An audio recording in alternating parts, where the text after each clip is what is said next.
Welcome to iDream media. So మోకాలు నొప్పుల సమస్య చిన్న వయసులోని సమస్య చూస్తూ ఉన్నాము. ఎందుకు మరి దీనికి ఆయుర్వేదంలో ఎటువంటి ట్రీట్మెంట్స్ ఉన్నాయి, హోమ్ రెమెడీస్ కూడా తెలుసుకుందాం. మనతో పాటు ఉన్నారు ప్రముఖ ఆయుర్వేద వైద్య నిపుణులు డాక్టర్ లక్ష్మి అన్నదాత గారు. మ్యామ్ నమస్తే అండి. నమస్తే అండి. సో మ్యామ్, జనరల్గా చూస్తే మోకాలు నొప్పులు మాట్లాడితే ఒకప్పుడు చాలా పెద్ద ఏజ్లో ఎక్కువగా వర్క్ చేసే వాళ్ళలో చూసేవాళ్ళం. ఇప్పుడు అలా కాదు, చిన్న వయసు నుంచే ఈ ప్రాబ్లం అనేది చూస్తున్నాం. 20 years ఆఫ్ ఏజ్ నుంచి. ఎందుకంటారు? చాలా రైట్ పాయింట్ తీసుకున్నారు. సహజంగా ఏంటంటే ఒకనొక టైంలో మనము 60 అండ్ అబోవ్ ఉన్న వాళ్ళలో మోకాళ్ళు నొప్పులు అని చూసేవాళ్ళం.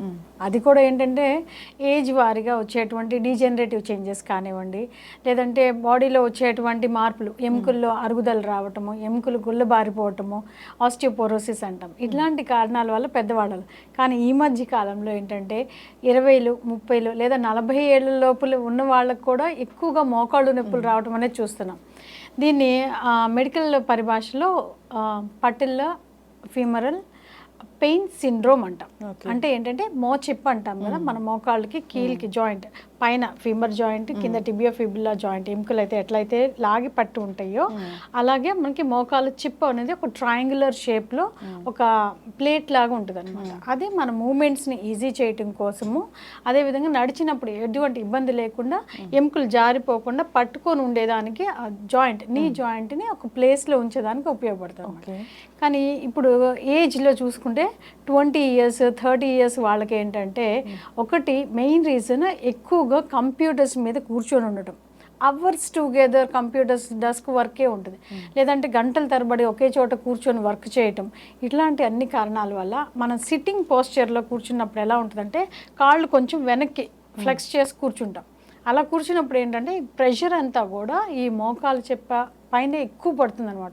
అలా పడి కూర్చొని లెగవంగానే మోకాళ్ళు పట్టేసినట్టు ఉండటం, నొప్పులు రావడం. మేము ఓపీలో 10 మందిని నీ పేషెంట్స్ కనుక చూసినట్లయితే వాళ్ళల్లో 6 కంపల్సరిగా బిలో 40 ఉన్న వాళ్ళే ఉంటున్నారు. అంటే ఈ ప్రివలెన్స్ అనేది చాలా ఎక్కువైపోయింది.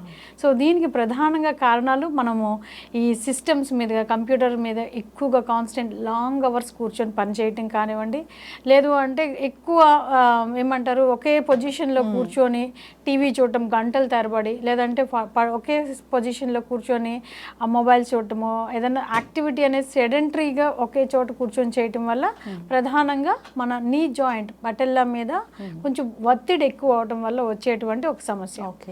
అయితే ఇందులో మనం ముఖ్యంగా తెలుసుకోవాల్సింది ఏంటంటే ఎప్పుడైతే మనము అగెయిన్స్ట్ ద గ్రావిటీ, సాధారణంగా పెద్దవాళ్ళలో ఏంటంటే నడిచేటప్పుడు కానీ కూర్చున్నా, నుంచున్నా, లేదంటే ఎక్కువగా ఏదైనా బరువులు మోసినప్పుడు కింద కూర్చునేటప్పుడు, స్క్వాటింగ్ చేసేటప్పుడు, అంటే మోషన్కి వెళ్ళేటప్పుడు మోకాళ్ళు నొప్పులు వస్తున్నాయని కంప్లైంట్ చేస్తారు. కానీ వీళ్ళల్లో ఏంటంటే అగెయిన్స్ట్ ద గ్రావిటీ, అంటే మన గ్రావిటీకి అగెయిన్స్ట్గా చేసేటువంటి వర్క్స్, అంటే మెట్లు ఎక్కేటప్పుడు కానివ్వండి, ఏదైనా స్లోప్స్ ఉంటే ఆ స్లోప్స్ ఎక్కేటప్పుడు కానివ్వండి, ఇట్లాంటి యాక్టివిటీస్ చేసేటప్పుడు వాళ్ళకి పెయిన్ అనేది వస్తుంది.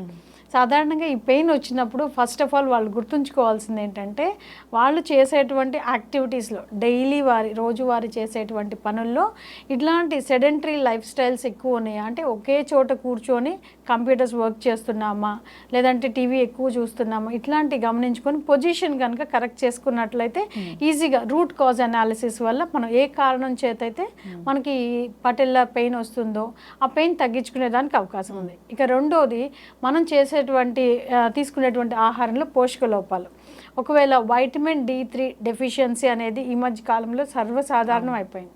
అందులో కూడా ఏంటంటే అందరికీ ఏసీ రూమ్లు, స్కూల్కి వెళ్ళే పిల్లలు కూడా ఏంటంటే కాలేజీ బస్సు, స్కూల్ బస్ కూడా ఏసీలోనే ఉంటుంది, ఏసీ క్లాస్ రూమ్స్ ఉంటున్నాయి. సో అలాంటి కారణం చేత వాళ్ళలో సన్ ఎక్స్పోజర్ అనేది తక్కువైపోయింది. సో వాళ్ళకి ఏంటంటే వైటమిన్ D డెఫిషియన్సీ అనేది చాలా ఎక్కువగా చూస్తున్నటువంటి ఒక సమస్య. సో ఎముకలు బాగా దృఢంగా ఉండాలి అంటే వైటమిన్ D అనేది చాలా ఇంపార్టెంట్. ఎప్పుడైతే మన శరీరంలో వైటమిన్ D అనేది సమృద్ధిగా ఉంటుందో అప్పుడే కాల్షియం మాలిక్యూల్స్ అన్నీ కూడా ఈ వైటమిన్ Dకి జతలో చేరటము, అవి వెళ్ళి బోన్స్, ఎక్కడైతే బోన్ పెరుగుదల ఉంది లేదా బోన్ అరుగుదల ఉంది అక్కడ రిపేర్ చేయడానికి కానివ్వండి, సెల్ రిజ్యూనేషన్కి కానివ్వండి ఉపయోగపడుతుంది. సో అందువల్ల కాల్షియం డెఫిషియన్సీ, దాంతోపాటుగా వైటమిన్ D డెఫిషియన్సీ ఉందా అనేది కూడా మనం చూసుకోవాల్సిన అవసరం ఉంది. సాధారణంగా వీళ్ళలో ఒక ప్రత్యేకం ఏంటంటే ఏదైనా నొప్పి వచ్చింది, మోకాళ్ళు నొప్పి వచ్చింది, డాక్టర్ దగ్గరికి వెళ్ళారు, ఫస్ట్ ఎక్స్రే డాక్టర్ సజెస్ట్ చేస్తారు. వెంటనే రిపోర్ట్స్ చూస్తే రిపోర్ట్స్లో అంత నార్మల్గా ఉంది అంటారు. అంటే రిపోర్ట్స్లో ఎక్స్రే ఫిల్మ్స్లో మనం ఈ ఎక్స్రే తీసినప్పుడు మోకాల దగ్గర ఈ పై ఎముక కింద ఎముక మధ్యలో ఉండేటువంటి గ్యాప్ ఏదైతే ఉంటుందో ఆ గ్యాప్ స్పేసెస్ అనేది చాలా నార్మల్గా ఉంటాయి.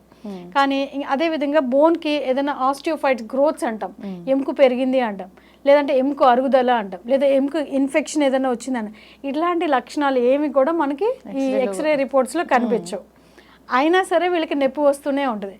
దీనికి ప్రధాన కారణం ఇందాక మనం చెప్పుకున్నటువంటి ఇవన్నీ కూడా, అంటే సెడెంటరీ లైఫ్ స్టైల్లో ఒకే చోట కూర్చోవటము, మోకాళ్ళు ఫ్లెక్స్ చేసుకొని ఎక్కువ ఒత్తిడి మోకాళ్ళ మీద పడేటువంటి వర్క్స్ చేయటం, ఇలాంటివన్నీ కూడా మనం జాగ్రత్తగా పరిశీలించుకున్నట్లయితే మనకి ఎక్స్రే రిపోర్ట్స్లో నార్మల్గా ఉన్నట్లే మనకి మోకాళ్ళ నొప్పులు కూడా రాకుండా ఉండేదానికి అవకాశం ఉంటుంది. ఎస్, ఖచ్చితంగా మ్యామ్. సో మోకాళ్ళ నొప్పులు వస్తున్నాయి అన్నప్పుడు ఎటువంటి హోమ్ రెమెడీస్ ఉంటాయి? ఆయుర్వేద పరంగా దీన్ని పూర్తి స్థాయిలో తగ్గించవచ్చు? చాలా చక్కటి ప్రశ్న. ఇందాక మనం జనరల్గా ఏంటంటే మోకాళ్ళు నొప్పులు రాగానే అందరూ ఒకటి అనుకుంటుంది మోకాళ్ళు అరుగుదల అని. ప్రతిదానికి కూడా మోకాళ్ళు అరుగుదల అవసరం లేదు. మన మోకాలు జాయింట్ అనేది బాగా టైట్గా ఉండాలి, చక్కగా నడవాలి అంటే మనకి తొడ కండరాలు, అదేవిధంగా మోకాలు కింద పాదం దగ్గర పిక్క కండరాలు అంటాం కదా, ఈ పిక్క కండరాలు కూడా బాగా స్ట్రాంగ్గా ఉండాలి. అలా అప్పుడే మన జాయింట్ని టైట్గా హుక్ చేసి హ్యాంగర్ లాగా పనిచేసి మన మూమెంట్ అనేది నడిచేదానికి చాలా వీలుగా ఉండేలా చేస్తుంది. దానికి ఏంటంటే ఒకటి మనం పోషకాలు జాగ్రత్తగా చూసుకోవాలి. తినే ఆహారంలో వైటమిన్ డి, B12 కండరాలకు ఉపయోగపడుతుంది కాబట్టి, అదేవిధంగా కాల్షియం కూడా కండరాలు మూమెంట్స్కి చాలా ఉపయోగకరంగా ఉంటుంది. సో ఇట్లాంటి న్యూట్రియంట్స్ అన్నీ కూడా పోషకాలు సమృద్ధిగా ఉండేలా చూసుకోవాలి. తర్వాత ఎక్సర్సైజ్లు అనేవి చాలా చాలా ఇంపార్టెంట్.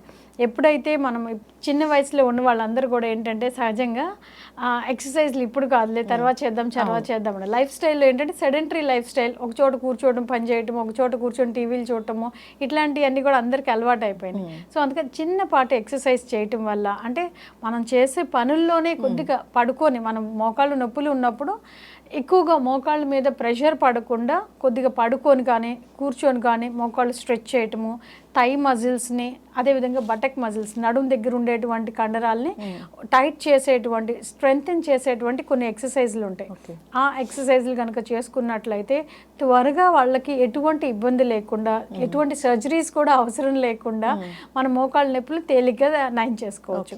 ఇంకోటి మీరు అడిగారు ఆయుర్వేదిక్లో ఎలాంటి చికిత్స అని. సహజంగా ఏదైనా నొప్పి రాగానే ఎక్స్టర్నల్ అప్లికెంట్స్, ఆయిల్స్ కానివ్వండి, ఏమన్నా బామ్స్ కానీ రాసుకుంటే సరిపోతుందా అని అడుగుతారు. కానీ ఇది రూట్ కాజ్ ఏంటంటే మనం చేసేటువంటి యాక్టివిటీస్లో. సో యాక్టివిటీస్ని జాగ్రత్తగా మనం పరిశీలించుకుంటూ మనం కొద్దిపాటి స్టార్టింగ్లో నొప్పి కనుక ఉన్నట్లయితే ఐస్ ప్యాక్స్ అంటాం, అంటే మన ఇంట్లోనే ఐస్ తీసుకొని దానికి ఐస్ ప్యాక్స్ లాగా పెట్టుకొని మనం మోకాల పైన పెట్టుకొని కొంచెం ఎక్సర్సైజ్ చేసినా, కాస్త కాళ్ళు స్ట్రెచ్ చేసి ఫ్లెక్స్ చేసుకుంటున్నా కూడా నొప్పి తగ్గేదానికి అవకాశం ఉంటుంది. ఇది వెరీ ఇనిషియల్ స్టేజెస్లో. కొద్దిగా రోజులు ఎక్కువ రోజులు ఉంటుంది అన్న సందర్భాల్లో హాట్ అండ్ కోల్డ్ ప్యాక్స్ అనేవి ఆల్టర్ చేసుకుంటూ మనం చేయాల్సిన వస్తుంది. ఇంకా ఆయుర్వేదంలో ప్రత్యేకంగా చిన్న వయసులో వచ్చే మోకాళ్ళ నొప్పులకి, అంటే చిన్న పిల్లలకి వచ్చేటువంటి మోకాళ్ళ నొప్పులకి వాలుక స్వేదం అని చెప్పారు. అంటే ఇసుకని చిన్న మూటలాగా కలిపేసి దాంట్లో కొంచెం నీళ్లు కానీ ఆయిల్ కానీ తడిపేసి దాన్ని మూటలాగా చుట్టేసి కొంచెం వేడి సెగ చేసి దాన్ని మోకాళ్ళ పైన ఆవిరి పట్టించినట్టు, అంటే మనం కాపడం పెడతామంటాం కదా, అట్లా కాపడం పెట్టడం వల్ల కూడా అది నొప్పి అనేది తగ్గేదానికి అవకాశం ఉంది. ముఖ్యంగా నొప్పి రావడం గల కారణాలు ఏంటి, అక్కడ డెఫిషియన్సీ ఆఫ్ న్యూట్రియంట్స్ అవ్వచ్చు, లేదా అక్కడ కండరాల మీద ఒత్తిడి పడటం, అదే పటెల్లా మీద ఏదైతే మజిల్స్ అన్ని లిగమెంట్స్ అన్ని అటాచ్ అయి ఉంటాయో వాటికి న్యూట్రియంట్ సప్లై తక్కువ అవటం. సో ఈ వేడి వల్ల ఏంటంటే అక్కడ రక్త ప్రసరణ అనేది పెరగటం కారణం చేత రక్తంలో నుంచి న్యూట్రియంట్స్ అన్ని కూడా మనకి బోన్ టిష్యూ జాయింట్స్కి అందే అవకాశం ఉంటుంది. సో సహజంగానే మనకి త్వరగా నయమయ్యేదానికి అవకాశం ఉంటుంది. సో పెయిన్ నుంచి త్వరగా రిలీఫ్ పొందేదానికి ఇది చిన్న వయసు వాళ్ళే కాదు, పెద్ద వయసు వాళ్ళకు కూడా తేలిగ్గా మనము ఎటువంటి సర్జరీస్ లేకుండా ఆయుర్వేద పద్ధతులు పాటిస్తూ కూడా మనము ఆ మోకాళ్ళ నొప్పుల నుంచి త్వరగా విముక్తి పొందొచ్చు. Yes, thank you so much ma'am, చాలా చక్కగా చెప్పారు. సో ఎప్పుడైతే న్యూట్రిషన్ తక్కువ ఉంటుందో మనకి అప్పుడు ఇలాంటి సమస్యలు అనేవి వస్తూ ఉంటాయి. సో మోకాళ్ళ నొప్పులకి రకరకాల కారణాలు కూడా చెప్పారు. సో మజిల్ స్ట్రెంత్ లేకపోవడం ఇలాగా, సో యాక్టివిటీస్ కూడా లేకపోవడం వల్ల ఇలాంటి సమస్యలు వస్తూ ఉన్నాయి. సో విటమిన్ డి డెఫిషియన్సీ అయితే అందరిలో కనిపిస్తూ ఉంది. సో జాగ్రత్తలు తీసుకోవాలని కోరుకుందాం. ఇంకా ఏదైనా ఇబ్బందులు ఉన్నాయి, మోకాళ్ళ నొప్పుల గురించి ఇంకా ఏదైనా ప్రశ్నలు ఉన్నాయన్నప్పుడు ఒకసారి కాంటాక్ట్ చేయాలని కోరుకుందాం. చాలా చక్కటి ఇన్ఫర్మేషన్ అండి, ధన్యవాదాలు.